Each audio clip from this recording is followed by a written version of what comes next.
आपको मायके आके कैसा लगता है? अरे भाई अच्छा ही लगता है, जैसे तुम्हें अपने घर जाके अच्छा लगता है।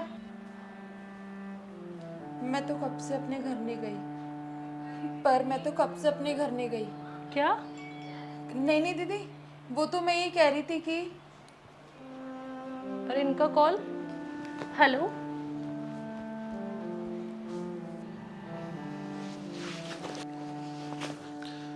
नया ऑफिस आ रहा हूं मैं। अरे सुनो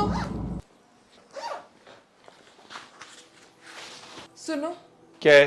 मैं ये सोच रही थी कि 2-3 दिन के लिए मम्मी के घर चली जाऊं। अभी 4 महीने पहले तो तुम गई थी। वो मम्मी की थोड़ी तबीयत खराब थी। तुम एक काम करो यार, तुम ना परमानेंट वहां शिफ्ट हो जाओ। आए दिन तुम्हारी मम्मी की तबीयत खराब होती रहती है। तुम्हें इस घर की चिंता तो है नहीं। पता नहीं क्या है यार। सुनो, आप दीदी की टिकट करवा दीजिए। क्या बोला तुमने? मम्मी जी का ख्याल भी मैं रखती हूँ और इस घर का ध्यान भी मैं रखती हूँ, तो दीदी यहाँ रहकर क्या करेगी? अभी 2 दिन पहले आई है वो, कुछ दिन और रहने दो उसे। वो हर महीने यहाँ आती है। उनके ससुराल में भी तो उनकी जरूरत है ना। तुम टेंशन मत लो, उसके घर में उसकी ननद है, वो संभाल लेगी। यहाँ भी तो दीदी है। क्या कहना चाहते तुम? साफ साफ बोलो। दीदी माई के ही खुद की माँ की सेवा करने के लिए ये ठीक है, क्योंकि वो यहाँ की बेटी है। और यही काम अगर मैं करूं तो ये गलत हो गया। मम्मी जी का ख्याल रखने के लिए आप हो, मैं हूं, दीदी है, सब लोग हो। पर वहां मेरी माँ के पास वहां कौन है? कोई नहीं। पता है क्यों? क्योंकि मैं ही उनकी इकलौती औलाद हूं। अगर मैं ही उनका ध्यान नहीं रखूंगी तो फिर और कौन रखेगा?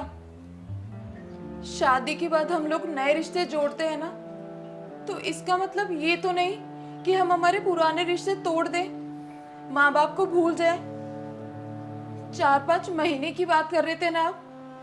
पिछले कई महीनों से मैंने मेरी माँ को देखा तक नहीं है। क्या मांग रही हूँ मैं आपसे? केवल 2-3 दिन, वो भी अपनी माँ की सेवा करने के लिए। क्या इतना भी अधिकार नहीं है मेरा?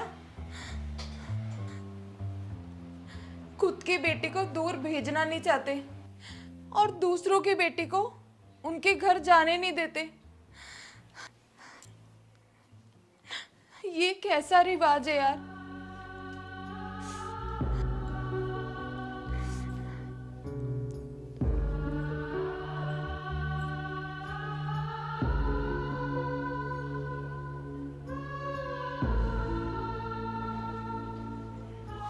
भैया, मैं ससुराल जा रही हूँ अपने।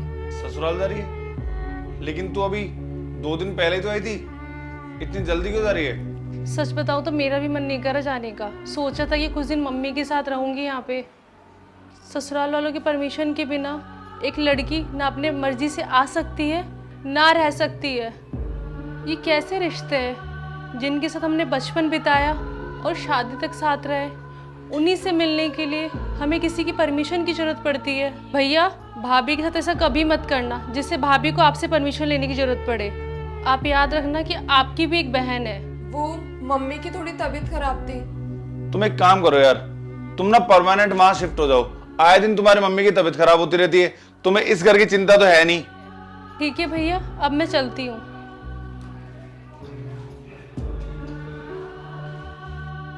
शादी के बाद हम लोग नए रिश्ते जोड़ते हैं ना, तो इसका मतलब ये तो नहीं कि हम हमारे पुराने रिश्ते तोड़ दें, माँ बाप को भूल जाए।